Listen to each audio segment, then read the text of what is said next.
This podcast is sponsored by nobody.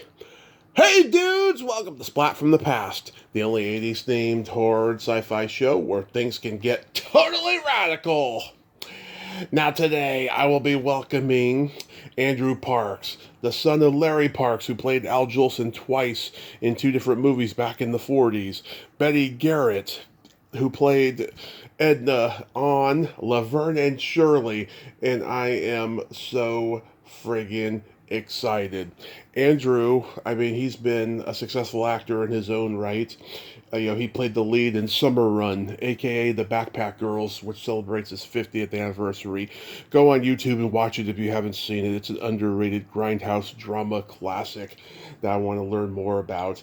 And he's been on everything from he's guest starred on everything from Room 222 to Cannon to Kojak, Policewoman, MASH. He was in one of my mom's favorite movies of all time, Donnie Brasco, and it's going to be a great conversation today. I can't wait. I am so friggin' excited about this. It's been lingering for a while now, and I'm so happy we're going to make it happen. Also, tomorrow, September 6th, I will be dropping Ask Tommy number 7, where I answer frequently asked questions from listeners and guests. So keep your eyes peeled. It's going to be awesome.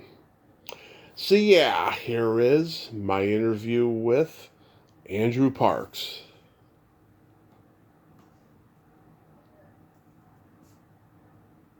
Hey Andrew, welcome to the show. How are you today?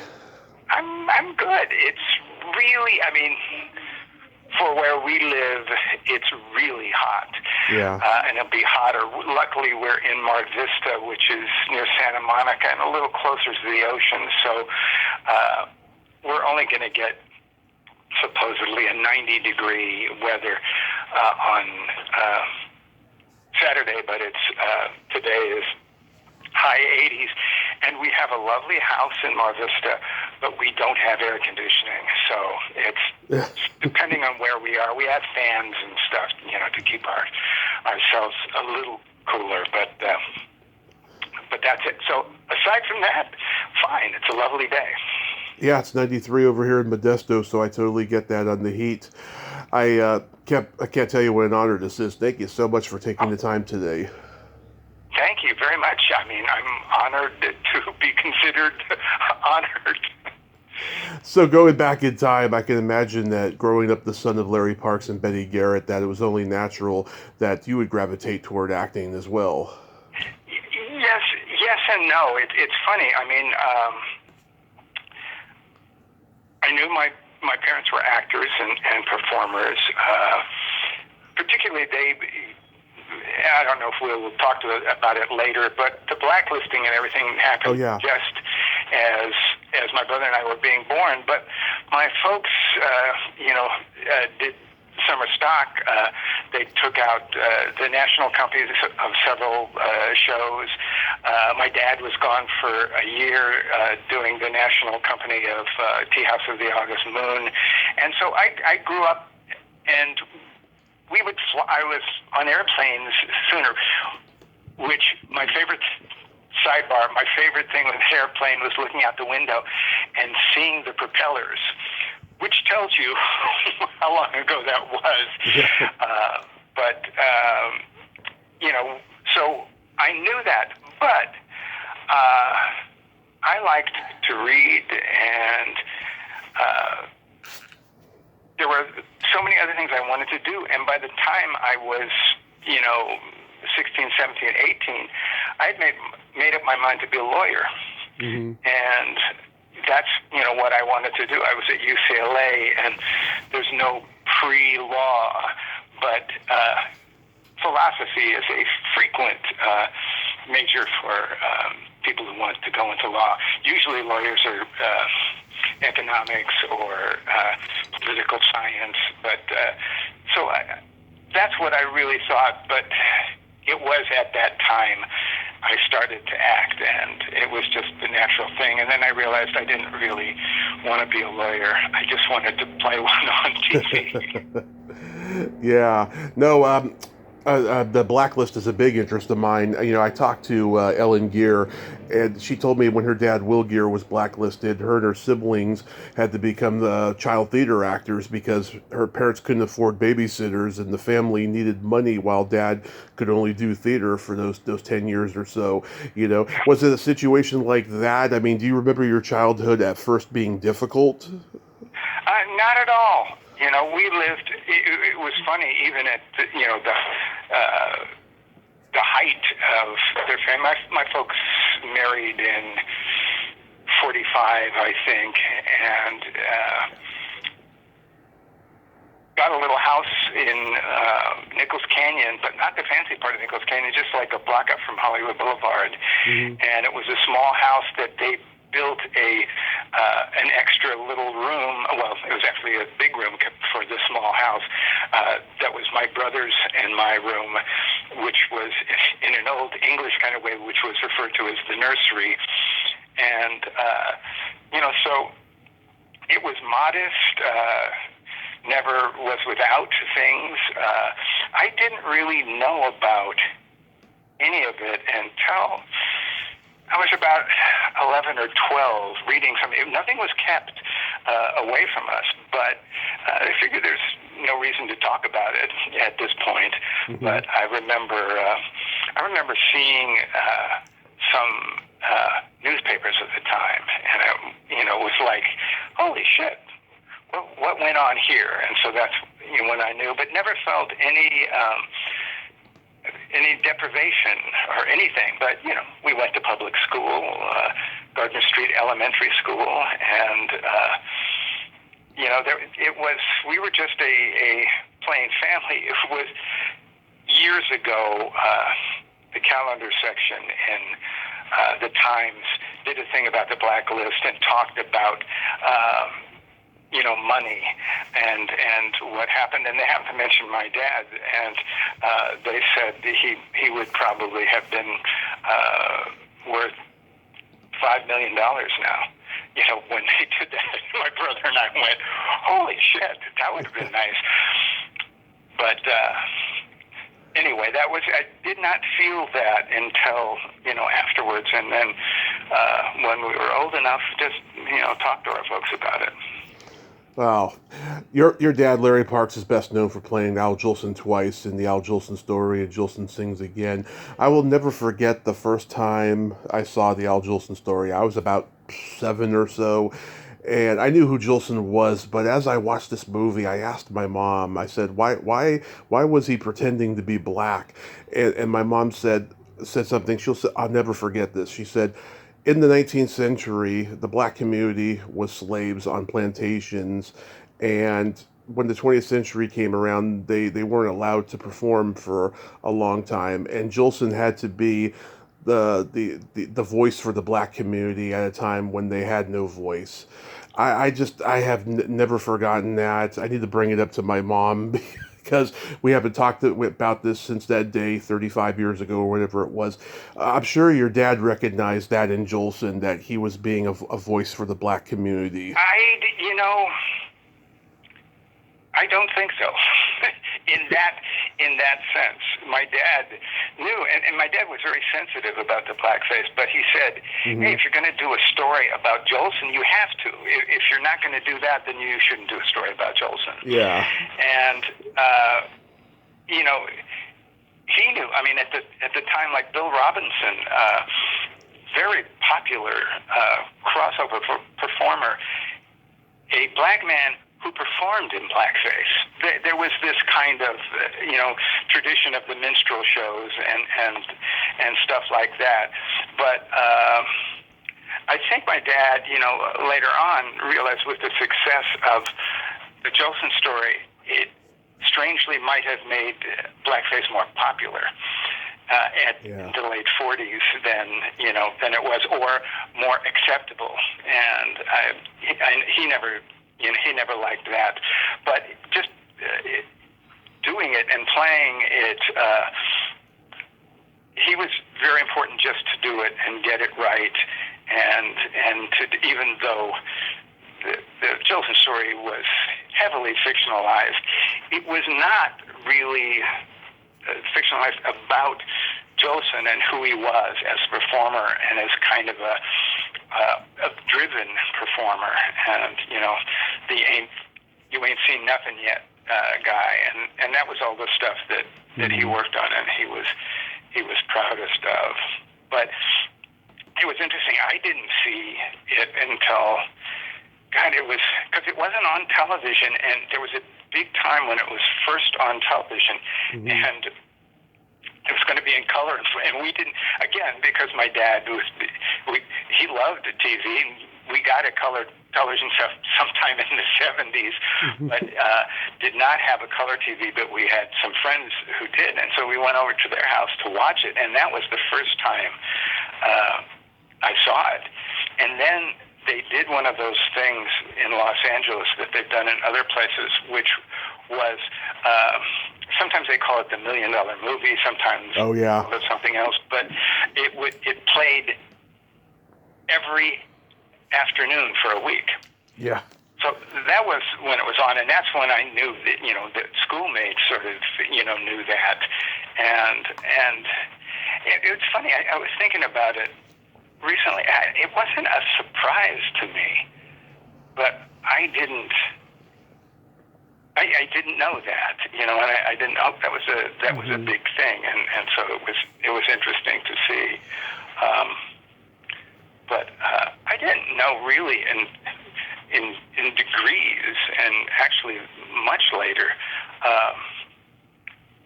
how big a name my dad was at that time, from like 46 to 49. It was how the Jolson Story was the biggest success for Columbia Pictures in a long time, and the biggest monetary success that year. And I didn't know until much later that my dad was nominated for an Academy Award with, and these are the other people that year, Jimmy Stewart for It's a Wonderful Life, Gregory Peck for The Yearling, Laurence Olivier for Hamlet, and the winner, Frederick March, for The Best Years of Our Lives. Wow. And my dad. And he always said, I was just happy to be in the room. That's a crazy lineup. Wow. Yeah. But so it was really, it was a great time, and still, during that time, didn't go out and buy a house, still lived in the house because he loved the neighborhood that we later grew up in. And I think he was always hit by the Depression in the 30s, and he was very generous. He was a good tipper. He told me once when I started acting, he said, "You're an actor now. Make sure you always tip well because people will recognize you." And he was generous with charities and with stuff, but did not. He bought one of the first VWs. Wow. In the late 50s, and then we had a Ford station wagon, which was we would take the family trips in and stuff like that. So he never, when he was, before he was married and up until the early years of my brother's 13 months older than I am, and he had a motorcycle, a BSA 500 that he loved, and a beautiful red MG that had been a gift from Harry Cohn after the success of the Jolson Story. And there was a picture of them, of Harry Cohn giving the keys to my dad or whatever. And it's so funny. This is a long story, which I won't tell right now. But we, in the last 10 years, had caught up with that exact same car, which only two other owners had taken, and they exhibited MGs and stuff like that, and it was an English import. So my brother and I own that car now, but he couldn't. My brother fell out of the car when he was like 2, because it had those slooped doors, and my brother was, I think my dad was coming down Laurel Canyon to Sunset and took a turn, and my brother just fell right out in the middle of the road. Didn't hurt him, but I think that was when they said, we won't have that anymore. But so everything else was modest. I had two of his cars, a VW Squareback and a VW Bug, as he got, my mom got a Mustang, that was a big thing, but yeah. It was not, but he was very tight and made investments with his manager. Lou Mandel was my godfather, and Lou had been my mom's manager in New York before my mom and dad met, and they invested in real estate, and the idea was for Lou Mandel's family and for the Parks family and stuff like that. These were not get-rich-quick schemes, and just really solid stuff. And to this day, my brother and I, benefit from that enormously, and so that made things. But that was my dad, and he always did his own laundry, and he liked Banlon shirts and kind of khaki pants. I mean, he dressed up nice when they had to do something, but and he preferred, like at night when he took off his clothes, he would do his own laundry. Nice. And they both, my mom worked. My mom went on the road a lot of times when my dad didn't, and then of course when she was working on All in the Family, my dad did the cooking, and my mom always said he was a better cook than she was when they first married, but my mom was a good cook. And both my brother and I love food and stuff like that. So anyway, it was a very simple, homey home, always. And I give my dad tribute to that, and not until later when we could talk about it, never going up to feel that there was any bitterness about what happened. Right. Well, your mom, Betty Garrett, she started out in the MGM musicals with Frank Sinatra and Gene Kelly, but in the later half of her career, TV was very kind to her. You said Irene on All in the Family, and Edna on Laverne and Shirley, which is my favorite sitcom of all time. And stuff. Good. Oh, yeah. God, I've seen every episode. I had David Lander on here before he passed. Carol White is a frequent guest. I love Laverne and Shirley and stuff. Did she enjoy doing that show? Oh, yeah, very much. I mean, it was just nice to have that, because that was actually just after my dad died, and it was great, and she knew people, oh, God, what was Phil's last name? Who she ended Phil up Foster. Phil Foster. Phil Foster. She knew him from New York, from theater, and there were and she loved the girls, and given like with Eddie Mecca and my mom, and there were all of these episodes where someone was putting on a show, so there were quite a few musical numbers, when Eddie Mecca would dance and my mom would sing, and there was all sorts of different things, and so she loved that, and it was an easy job for her, to do, and she liked the people. She liked Gary Marshall, and so she was very happy during that time. Yeah, I mean, in those intros, there's the classic parts when the pizza dough comes between her and Phil when they're kissing. Yeah, love that, and Shirley's like swinging the bat when your mom's walking into the apartment. I'll just always remember those two parts about your mom on that show. It's just hilarious to me. Yeah, so did you go to school with a lot of iconic kids? No, I went to Gardner Street Elementary School, and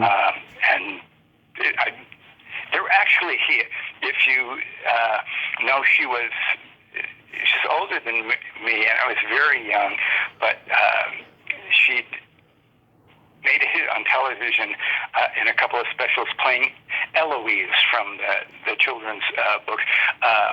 Evelyn Rudy. Oh, okay. Yeah. If you know, she is still very active. She runs the Santa Monica Playhouse, but she was a child actress at that time, and that was the only, I'm trying to think, anybody went. And then I went to Walter Reed Junior High School, and I'm sure there must have been someone out of there, and then North Hollywood High. So I don't really remember anyone in particular. Oh, Bob Shields of Shields and Yarnell. Oh, yes. Yes. And I really liked him. We were often in the same art class. He was a very good artist, too, and we liked to do that. And he had started, maybe it was just after high school or whatever, I still knew him. He lived in the general, North Hollywood area.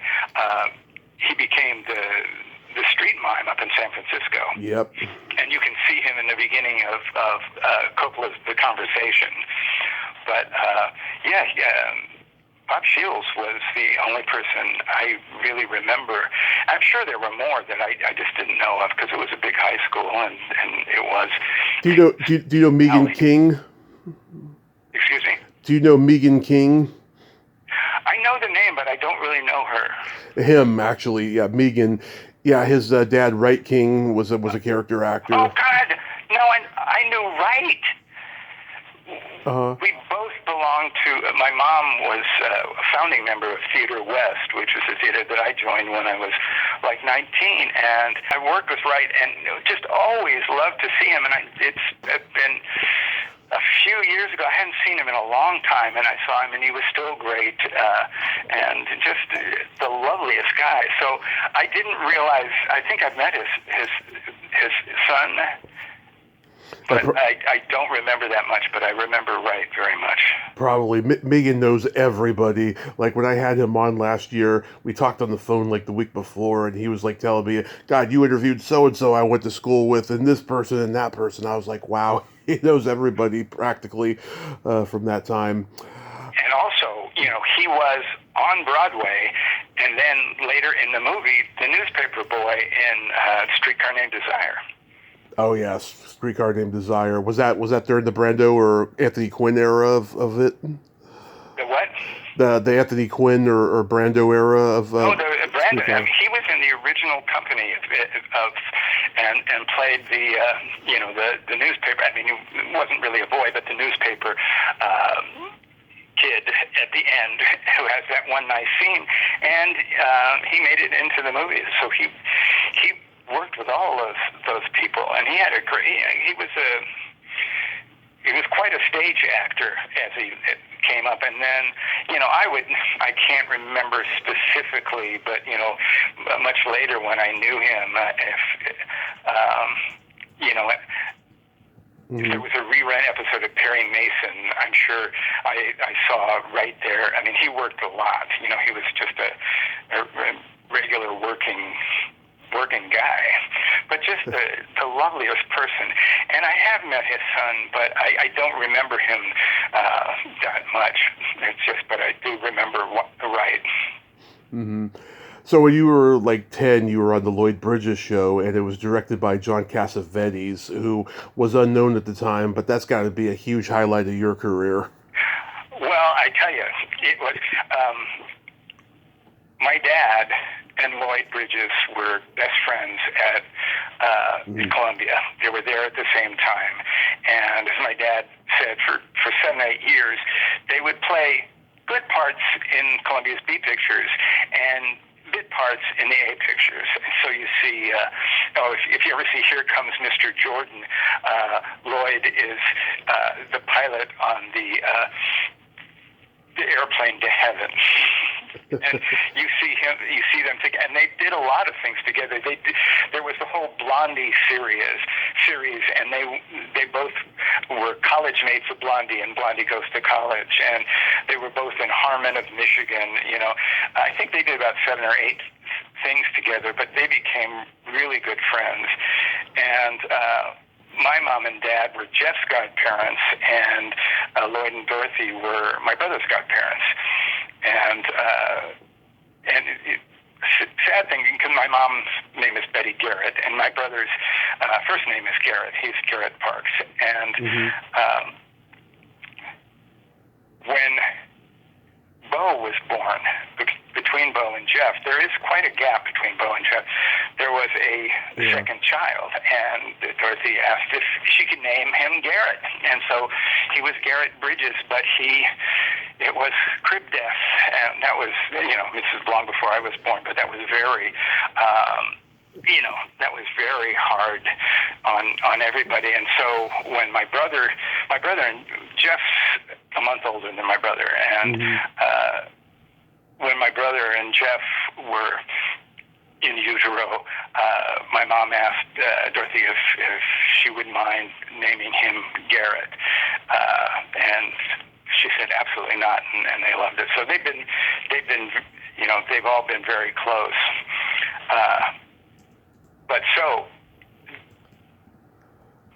Bud was what his nickname was, Lloyd Bridges, but everybody called him Bud. And Bud had a series that most people forget called The Lloyd Bridges Show. It lasted only a season, and the device was he was a writer, a reporter and a writer, and at the beginning of each half-hour episode, he would see something that would give him an idea, and then the idea then would come to life, in the story, and then wrap up. They would come back to that moment at the end.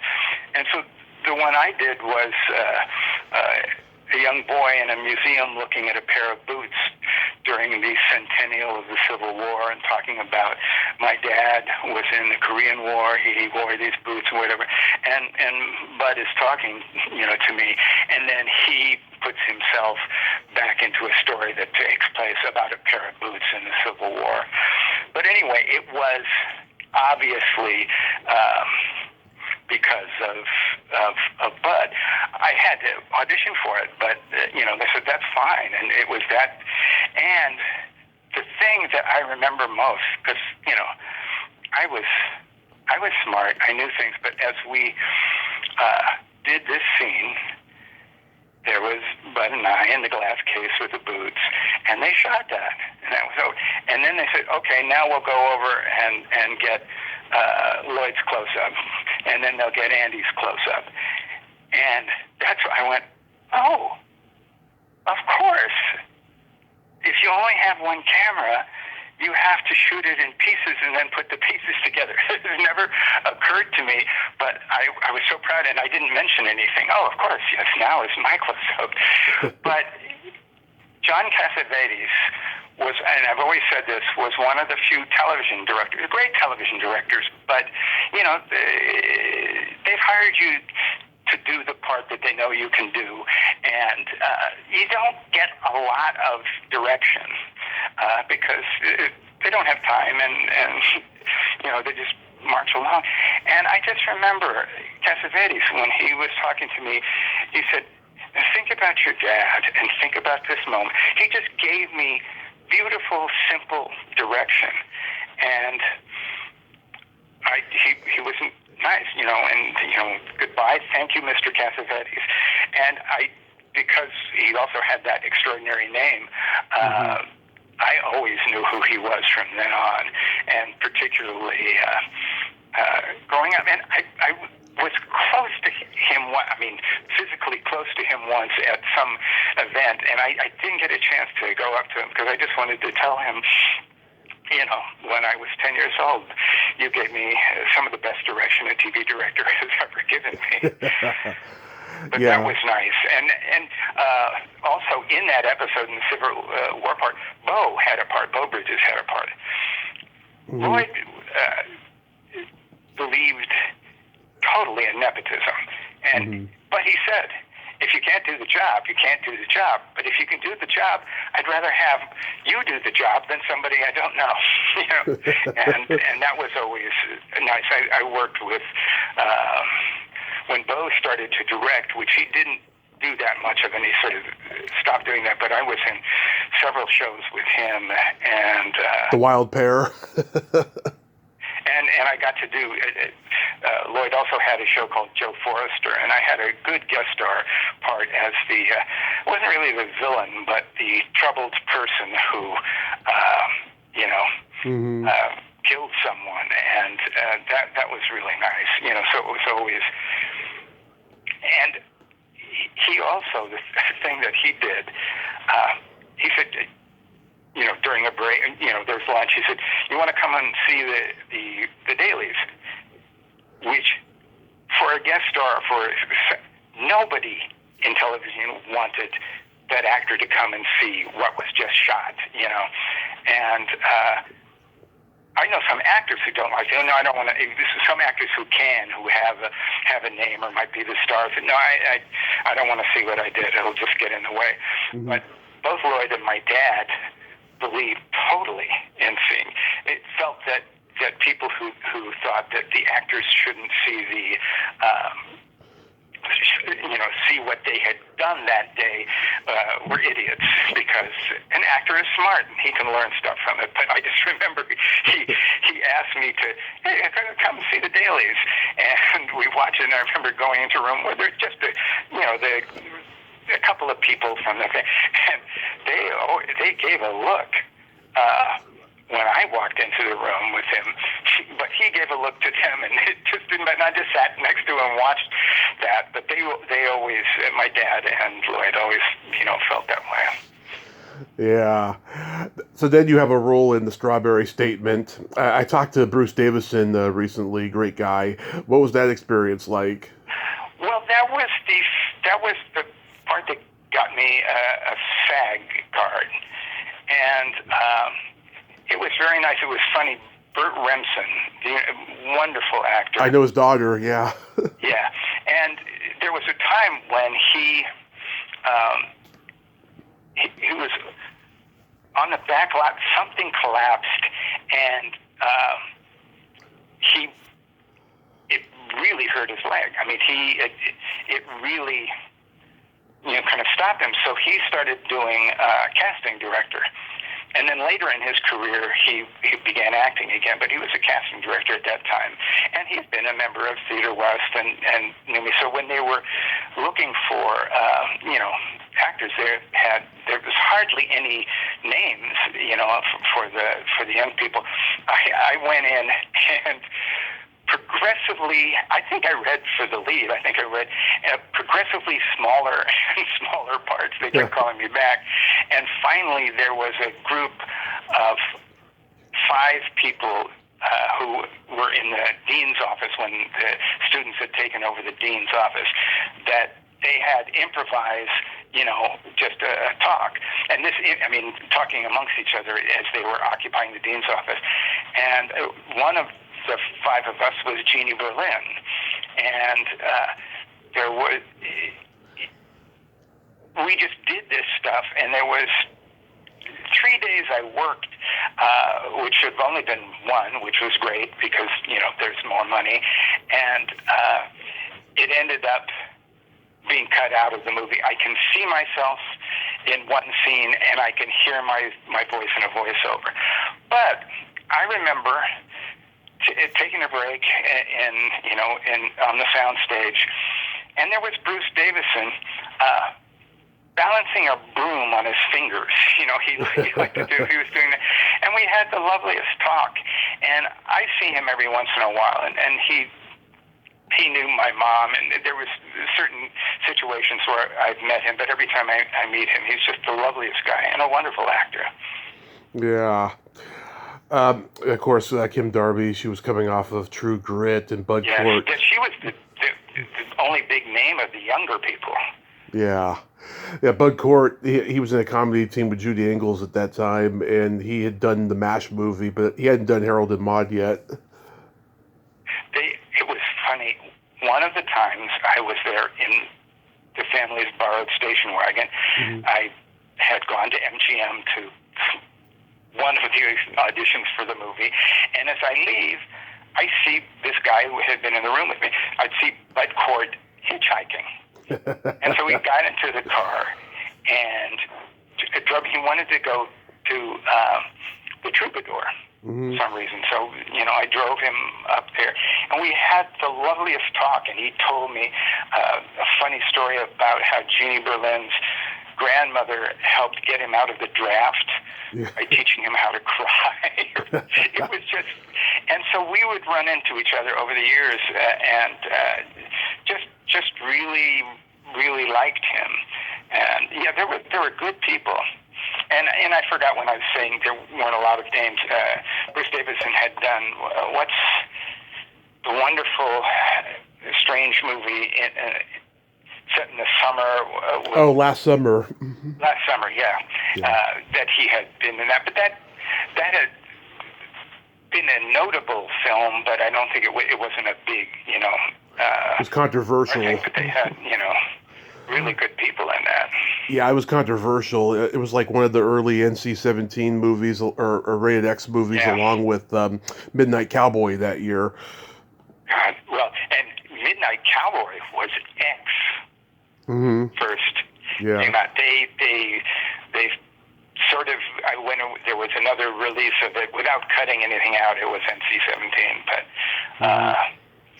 that was, I just remember, because me and my close friends and stuff, we were big movie people, and we would see everything that came out, basically. And how was the Room 222 experience? That was great. I was 18, I think, and that was a great show in that you can have the main guest star part without having a lot of those kind of credits and back you, because it was basically the problem kid of the week. They had their regulars that were there, and then there would be another kid that had some kind of problem. So I ended up doing 3 of those. The first one I did, I was running for class president, and then they brought me back a year later to take the ugly girl to the prom. And then when I was 27, I was still in TV high school. I think it was the last season of Room 222. They brought me back as a kid who was thinking about becoming a priest. The name of that particular episode, Can None Be One Too Many? N-U-N. It was, but that was always really, really pleasant. Michael Constantine, everybody was really nice. Karen Valentine, they were having a real good time. And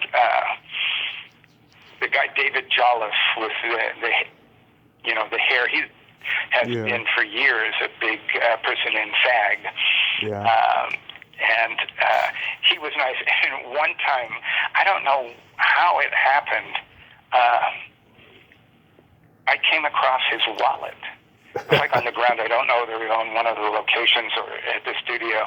And I found him, and I realized what it was, and I brought it back to him. And he was so thankful, so that every time, the other time that I came back, he greeted me very, very nicely. But that was great because almost everybody, I know that my friend Dennis Redfield, who was 8 years older than me, when he was in his mid-20s, did a Room 222. I know so many actors who got their first big part on Room 222 because they were just using a kid a week.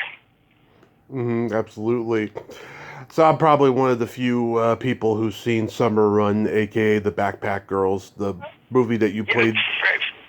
We're really trying to get... that just came up. I don't know. That's in the last 2 years, that AK, and I wasn't even aware of anyone who got that.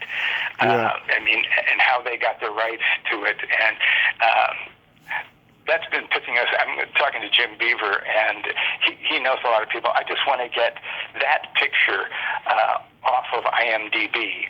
I just have the Summer Run poster, which I still have stuff of. But yeah, anyway, yes, It was, I mean, how did you see it? On YouTube. And did you see, was it a good print? Yeah, I mean, it's a nice, cute little, romantic drama, and I have so much to ask. Like, I mean, was it really filmed in Europe, or was it L.A. pretending to be Europe? Oh no, that was totally. Every location was there, and Leon Capitanos, who directed, that was really the only film he directed. He was and is a wonderful writer, and he wrote all the Paul Mazursky comedies. Yeah, he was the IAL diamond to Mazursky's, who's Billy Wilder. Yeah, they had that kind of a relationship, and wonderful, and then also got. He was the first person I knew about how you can make a good living as a script doctor. Yeah. He was getting lots of money for just working on other things, but yeah, that was still one of the great experiences, and all of us were friends. My Dennis Redfield, who played my friend, died just a year ago, and yeah. I was going to reach out to him, and then I found out he passed. I was pretty bummed about that. Just as were we all. He just was a great guy, and it was funny. You do something like that, and everybody's very close as a team, and you exchange numbers and contact and stuff. Mm-hmm. But a lot of times, time goes by, but not with Dennis. And it was so easy to fall into that rhythm. And he's more experienced than me. I mean, I was 20, but Dennis was 28 when he did it. We both looked like young kids, and that was really one of the best experiences I've had. And it was nuts because there was a lot of things that. There was one scene that was supposed to take place in this one area, and it turns out at the last minute they couldn't use it. And so Leon would come up with something else, and Leon's thing after a while was, "Don't worry, I could shoot it in a closet," And but everything was on location, and I was there for 8 weeks.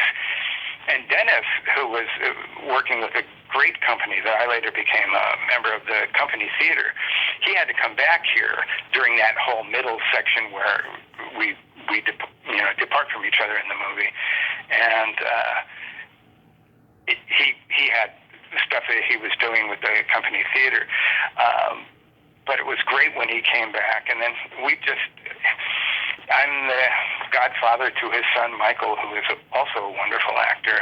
Mm-hmm. And it's funny. I'm talking a lot. It's okay. But I just realized something that we talked about working with Larry Blameyer. Mm-hmm. My dad was a real friendly place in the neighborhood, and he immediately, when Norman Toback and his wife, Rena Toback, moved in to the house across the street, my father was the person that, this was in Oakdale Road when we lived later, and of walking into the neighborhood, and he always did that. My brother still has that ability. I know how to do that because I've seen my father and brother do it, but I don't have it as naturally as they did. And he became really good friends with the Tobacks. And one day, Rena Toback's friend, Gwen Capitanos, had come over, and she was in the casting business. She was divorced from Leon, but they were still very close to each other. But Gwen was trying to put something together. I was out front mowing the lawn with no shirt, and Gwen apparently had said, who's that across the street? And they said, well, that's Larry and Betty's son, Andy. And she said, is he an actor? And I said, yeah. So I was asked to audition for it. Mm-hmm. Got it almost immediately. And then met Dennis. And through Dennis, met probably 50, 60% of the friends I have today. And through Dennis, I joined the company theater. And then once in the company theater, we rented out the theater to a woman who was doing a play, and her daughter was helping out with that. And that was Anna Garduno, who then became my girlfriend for a long time. Later on, when we had broken up, Anna's boyfriend for a couple of years was Brian Howe. Oh, yeah. And Brian Howe was how I knew Larry, because they go way back. And I got a call from Brian. He said, what are you doing next week? And I said, I don't know. I said, you want to be in a movie? Mm-hmm. And Sam Robards was supposed to play, because he was friends with Brian and really nice guy. He was supposed to play Crowbar, but he got the Spielberg movie that he took instead. And so anyway, it was that one thing that a thread in my life that can go from just my dad being a good guy to working with Larry and doing all of those movies. It was just this incremental thing that I am so happy of, because I've taken some, pictures, like if there's been a party or something like that, and, to see all of the people in my life, not necessarily things that brought me fame or fortune, but just have brought me such pleasure, and mostly in the theatrical vein, but it's been a wonderful life that way. There's things that I regret not doing, or things I desire I had the opportunity to do and didn't come that way. But man, I can't be happier with the way my life has worked out that way, and it's just really been filled with wonderful people. Yeah, Tina Lund was pretty. Do you know whatever happened to her? She was a mystery. We got along, and we really had a good time, but she'd never acted, but she was a model. Mm-hmm. And, but so mousy in her presence. And we had a little something happen between us, but that was really only because we were playing that kind of thing. And she was mysterious, and she also said there was something in a newspaper. We shot in Paris. She was Swedish, but we shot in Norway and all around. So she wasn't back in Sweden, but in some paper there was a little article about this American movie being shot in here, and I never quite asked her about it. I never quite got to, I don't want anyone to know I'm doing this. She was very freaked out that somehow knowing what she was doing would get back to home. And I never got that straight as to what she thought would happen or why, as if she was running away from something. But she was perfect. They were interviewing her and this gorgeous blonde. And the producers,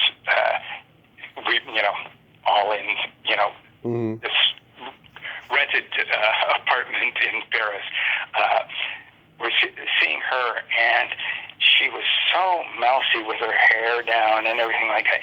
And there was this gorgeous, cute blonde, and they were seeing both of them, and so after they saw Tina, they asked Dennis and I to take Tina to a cafe or something, and come back. So Dennis and I were with Tina in a cafe, and as I was going out, one of the producers, Steve Graham, said, "Oh, well, we know who's getting this part," referring to the blonde. Yeah. But the minute we went to the cafe, and just because I went, I know who Leon wants, and it's this strange girl, and that was true. So.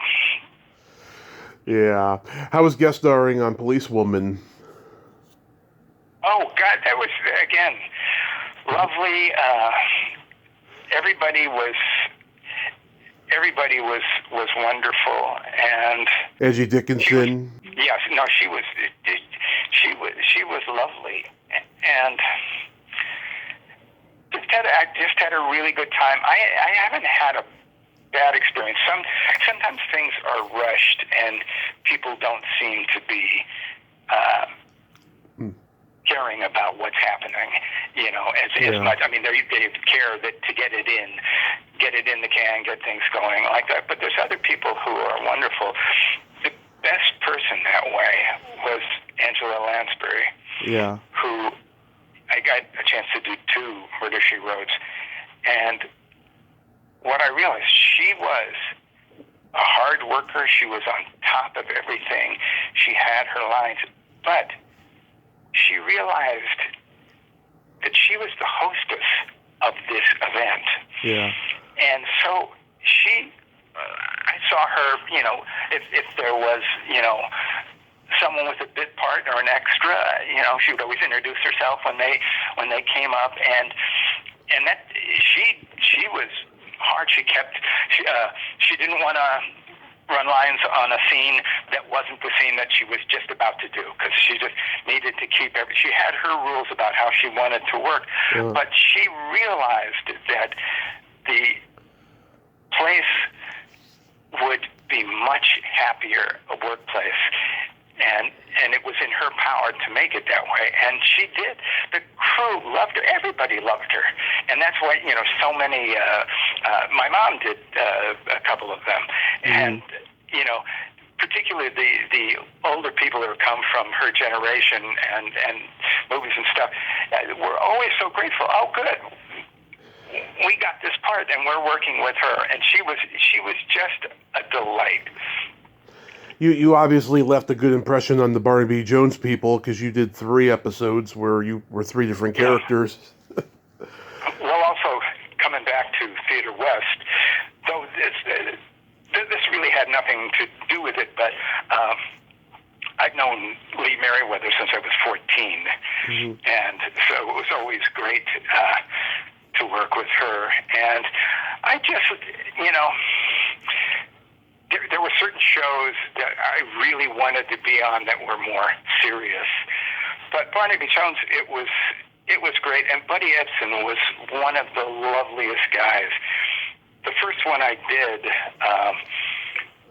the series hadn't even been on yet. It was, it was about the 6th or 8th one that they've shot, but it hadn't aired yet. And he was there. It was the one where I played the prep school boy. With Jerry Hauser? Yeah, with Jerry Hauser and, oh God, I hate forgetting names. The other guy was wonderful, but at one point during a break when we were on a location, Jerry and, lovely guy. I'll look it up. And myself were just hanging out in one of our, trailers, and Buddy comes around and just sticks his head in, "How are you guys doing?" And ended up telling us stories and playing the guitar and singing us a song. He was the loveliest guy, and just he was happy, and he was happy to work this job, and it was a really good experience. So every time I got one of those, it was almost kind of like automatic that, oh, fantastic, Was it James Doughton? Oh, James Doughton, absolutely. And just a great guy. And so they were always fun. I got to do one where Pat Hingle was my father, and Pat I had known because my mom had done a play with him, and so it was always nice. And Lee and I had talked. Mm-hmm. In the 3 Barnaby Jones I did, never had a single scene with Lee. Sometimes I would run across, her as she was leaving from something, and we would say hello, but hardly even that. And it was, she was great. She's still with us, but she's sort of her daughters are taking care of her. Yeah. You had a role as W. Field's son in W.C. Fields and Me with Rod Steiger, who's known for being an intense method actor. Was he in character the whole time? It's sort of. The one thing that I heard, when I was coming in, and people tell, nobody does W.C. Fields imitation. You know how that's easy. Everybody does it. Do not do that. Oh, wait, kid, you're bothering me. Yeah. And, but, he was and he wasn't. At one time, I was on there. I got 6 weeks' salary, which was fantastic, and I worked, I think, 4 days. But they were spaced out. They had to keep me under contract. Mm. And one was the first scene where Claude Fields, side note, I'm a big W.C. Fields fan.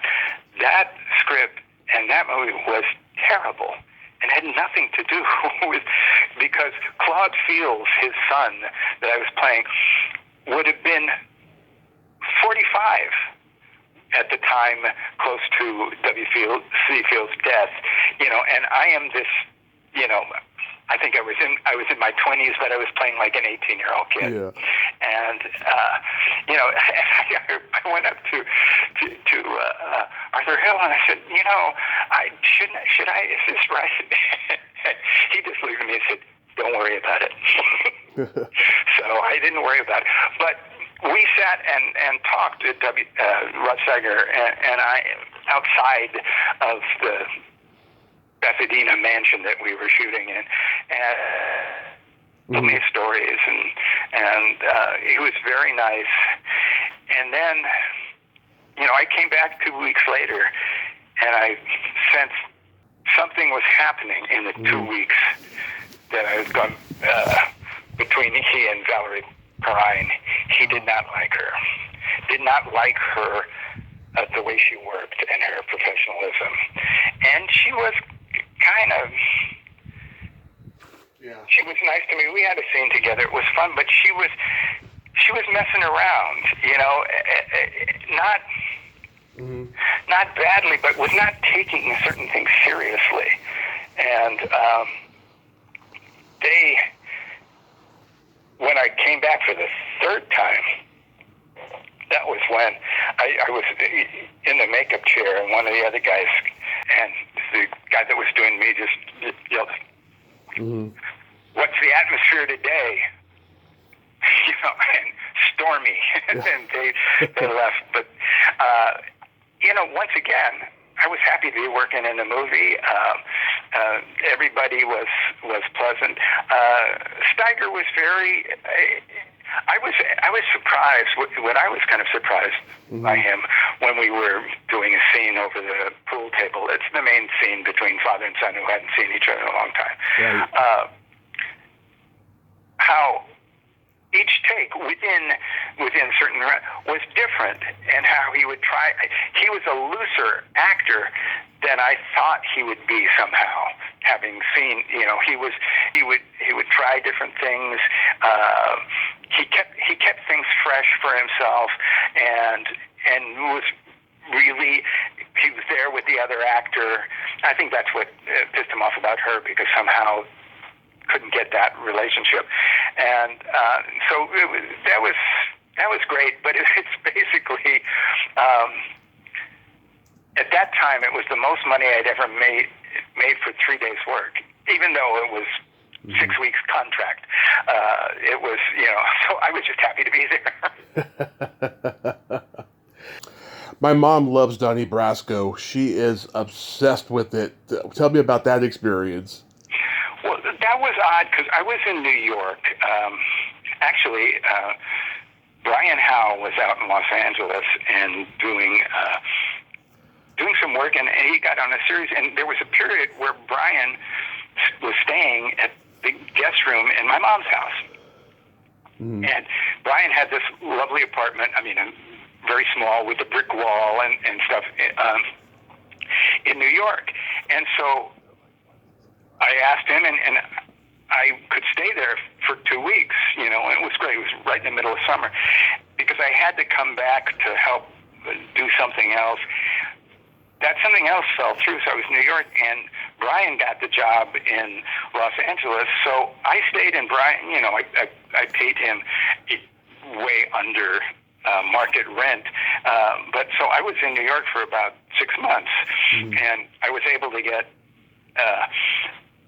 an episode of Homicide. I was able to get at the New Mexico Repertory Theater, because they were casting out of New York, to play Tom in the Glass Menagerie, which I'd always wanted to do. And then one day I get called. I had some. They were my sister-in-law's agents, but they were working for me, and there was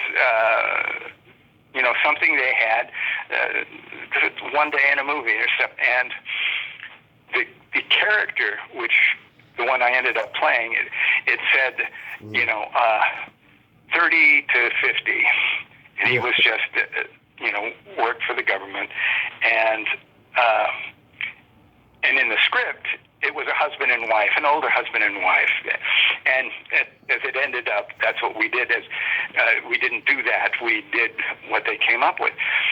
So I thought, there was nothing to read. There was nothing really to do. I don't know anything. I left. Must have been in early December, and I left to come back to LA. It was April of that year that I get a call. They want me to do this, and I just went, how? How did that happen? But that was fine, and they would pay my plane fare from New York to Florida, where they were shooting, and so we had to work out a thing where they finally ended up being able to fly me out from Los Angeles, which was ridiculous. And I could go in, and it was hello, goodbye, and we were and it was a really fun experience. It was a 3-day thing, a day coming in, then shooting, and then leaving the next day, and it was what it was. I loved the people. I knew. I had friends who were good friends with Bruno, and so I said hello to him, and the director was so nice, and treated me nicely, and Al Pacino was there on set. It was actually a boat landing place that looked like whatever, like the equivalent for boats of an airport, and they shot there just as as an airport, and Al Pacino was in something else, had nothing to do with what I was doing, but director brought him over, and just that was the only time I met him. Just what a sunny person, nice to meet you, and so it was a very pleasant experience. And I said goodbye, and Johnny Depp we worked, we had to work out the punch, and we did that, and he was great. And as I was leaving, he was going to the dressing room in the trailer that I was in. Johnny Depp was coming back, and it was nice to meet you, and it was very, very friendly, and that was that. I got to say, that is one of the least important things I've ever done in one of the best pictures I've ever had any part of. I love that movie. That movie just, oh God, Al Pacino in that. You know, he should have gotten a lot more notice. Yeah, I mean, it got to a point where it seemed like he was starting to do movies just for the paycheck and stuff, but this is one that was just, I don't know, it was just a whole nother level of granite rock, you know? And Johnny Depp, too, both, it was so horrifyingly unpleasant. You know, you see this guy, you see what, that our air quotes, our hero is undercover in this and is going to be responsible for the death of this poor guy. You know, there's such tension in that movie. I saw it out here. They haven't brought it back since COVID, but Screen Actors Guild has the Screen Actors Guild Film Society, and you can join, and it's usually like it used to be about $100 a year, but there's 20 movies that are shown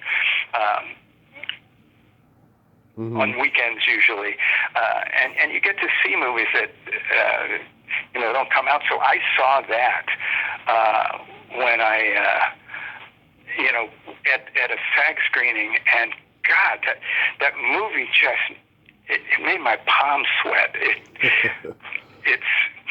It's not a bunch of fun, but it's really good. And Pacino is so heartbreaking. Mm-hmm. He is.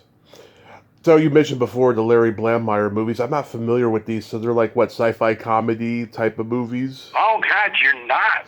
No, by the time that his movies were rolling around, I was like checking out of the newer movies and just focusing on the old ones, and I've been focusing on the older ones ever since. Yeah. Yeah. Well, do yourself a favor, which we have such a loyal fan base. Unfortunately, not a large enough fan base. Yeah. But no, that's some of the best fun that I've ever had. And another instance where friendships got it. I can't believe it's over 20 years ago that Lost Skeleton was done, because I would have said it was 7-8 years ago. Brian Howe knew Larry Blammeyer from Boston. There was a bunch of people. They were all in theater in Boston, and Larry had written some plays that Brian had done. And so, Brian was the one that said, I think Andy would be good for this. And so, talked to Larry on the phone. Larry sends me 2 lines of dialogue, and then when I get them, I read them for it. He goes, "Do you want to do it?" And I said, "Yeah." And he is a brilliant writer, and not everybody's cup of tea, but Lost Skeleton was basically late 50s, black and white, super low budget, not quite as... Creature features.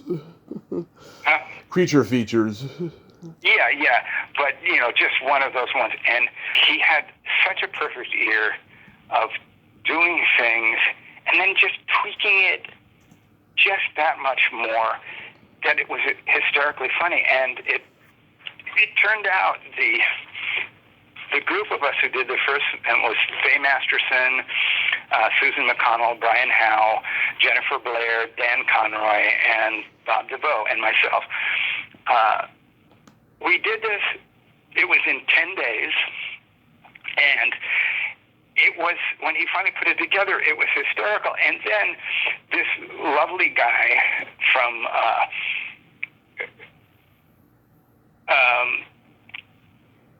Sony happened to see it at it had a showing at the Egyptian, and he loved it and was trying to get Sony people to buy it, but he said the problem was he wanted to sell for like $40,000.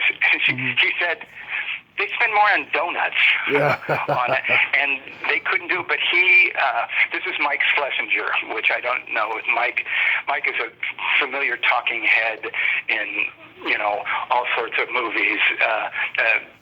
The extra material. He worked for Sony Classics, and he finally got them to buy it, and so we actually got paid. Well, we were under a SAG okay to not pay these guys contract, but so we got like $3,000 when we finished, and just wonderful. Mixed reviews, but the good reviews were insane, and we had such a cult following.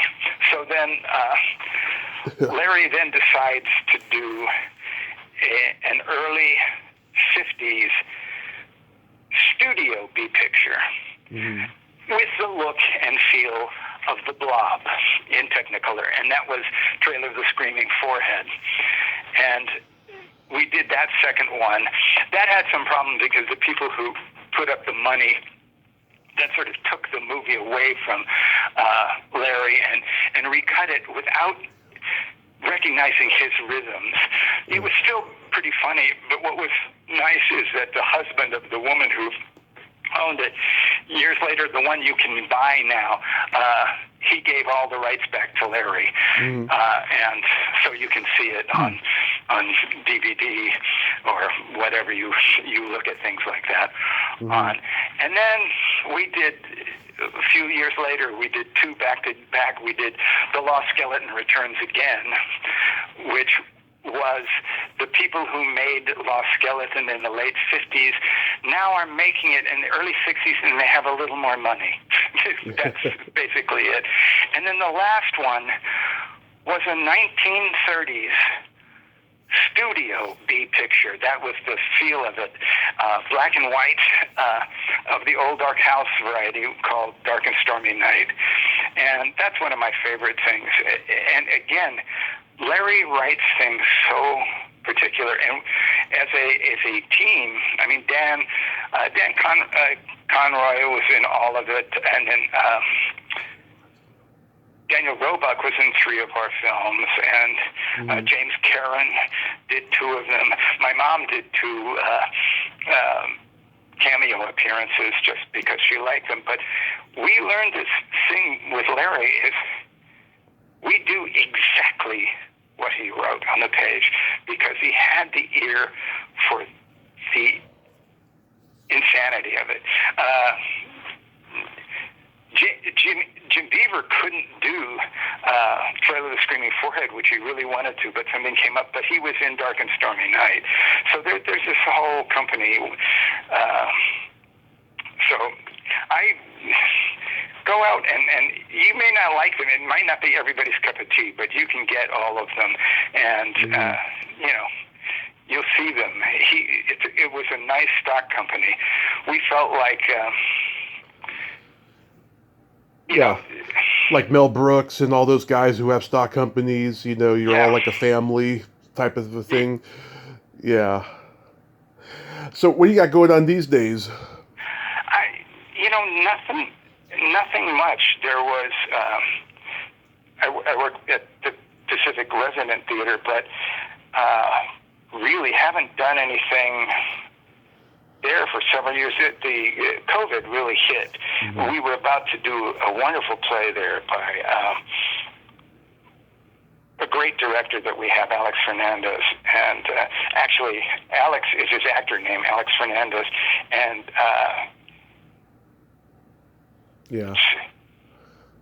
God, what's his first name? Cienfuegos is the last name when he directs, and sometimes he's directed himself in the same play and used 2 different names, the actor name and the director name.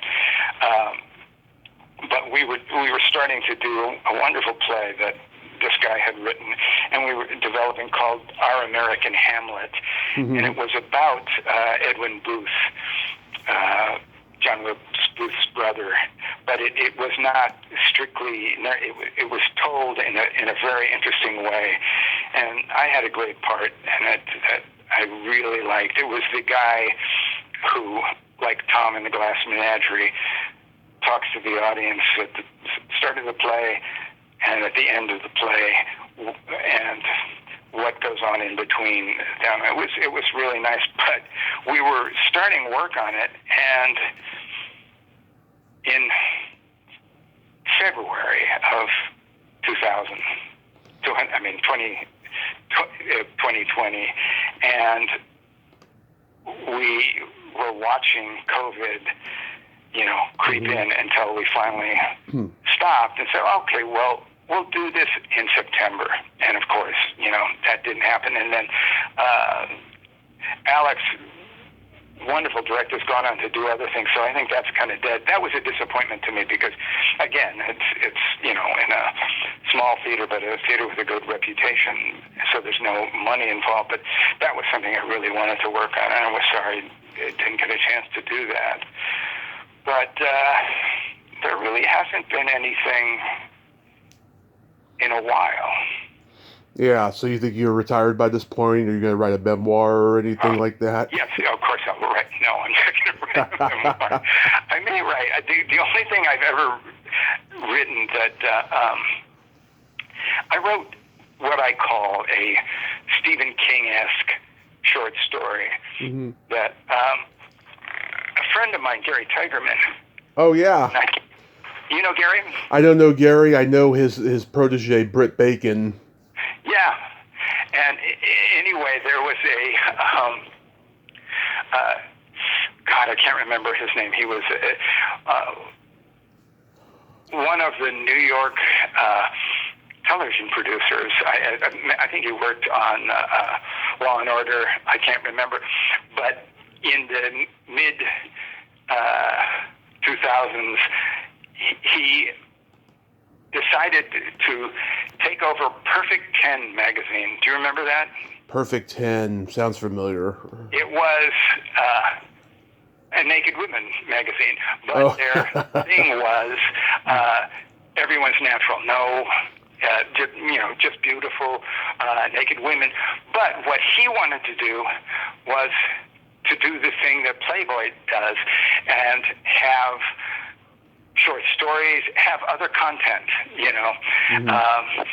and so Gary told me about this, and I had this story that the only thing I've completely written all the way through was in a drawer, and I said, well, I got something here, and sent it to this guy, and I had complete rights to it, and I got paid $1,500 for it, which was a lot of money. So they published. So I am a published author in that one thing. And in that same issue of the magazine, which is no longer, was the poems of Peter Coyote.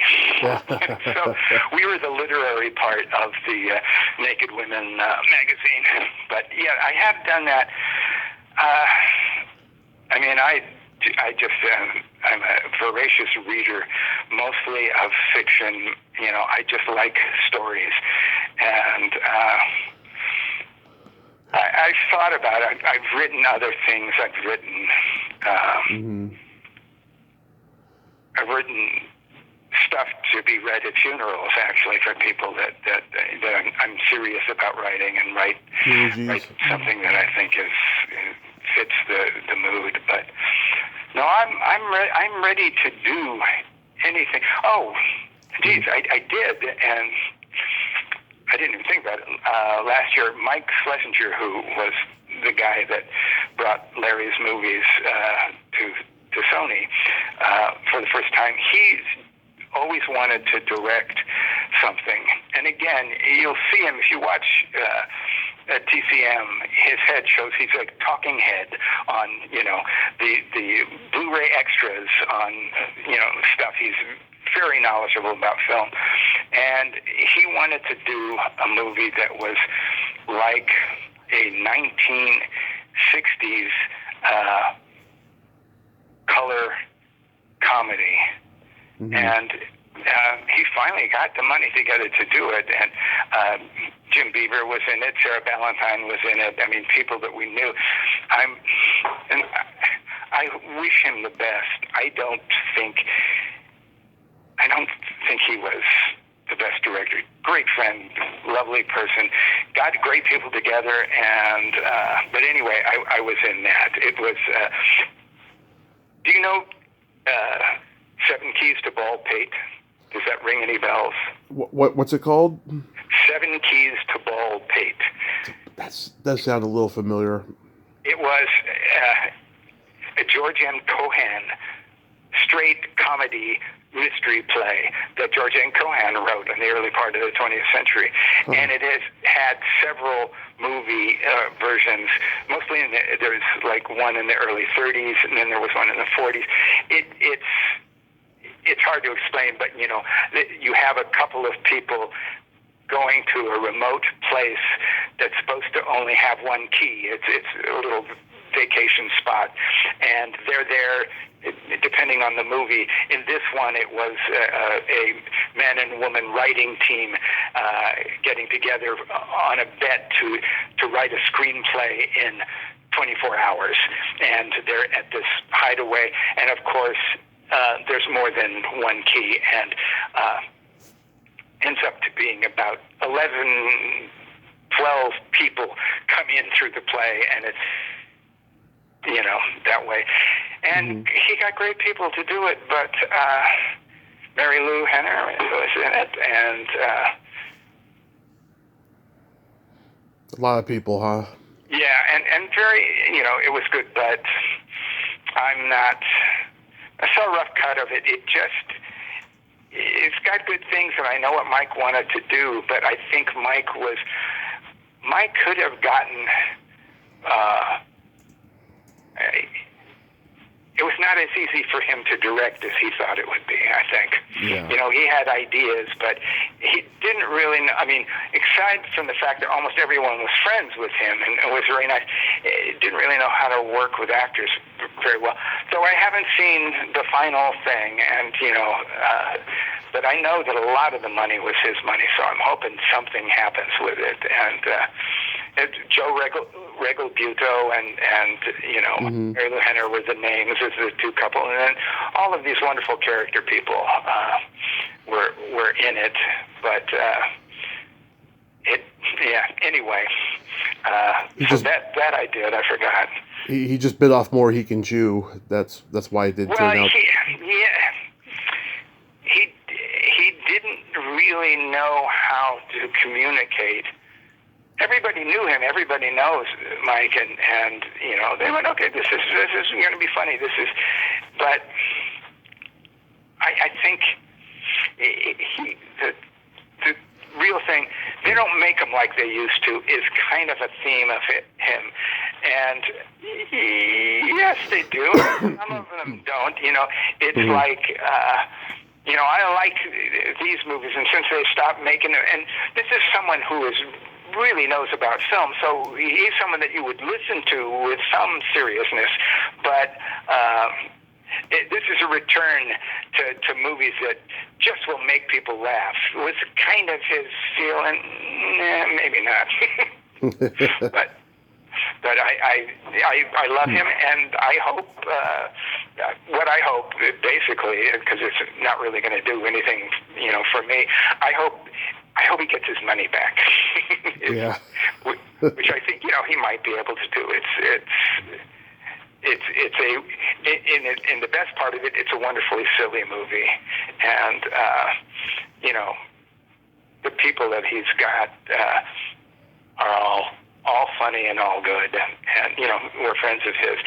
Great, I mean, for a low budget, great camera work and a fantastic set, and you know, that was fun, because just to be there and go, oh, okay, you know, make a little money. This is actual dressing rooms. Good lunch. You know? Well, Andrew, I thank you so much for coming on today. And thanks. Yeah, and I hope you do. Shut up, apparently. But they want to hear you. They don't want to hear me. But, like, you got great stories. I hope you do consider writing a book at some point. And I hope you have a great rest of your day and be safe out there. Thank you. And you too. Thank you, sir. And this has been a joy. Thank you, sir. Bye-bye. All right. Adios. Adios. Well, there you have it. Andrew Parks, ain't he a cool dude? Oh my God, lots of stories there, lots of energy. I enjoyed him a lot, and I'm so glad we could talk today. That was fabulous. Well, until next time, this is Tommy Throwback Kovac saying there's no shame in living in the past because the present sucks. Later, dudes.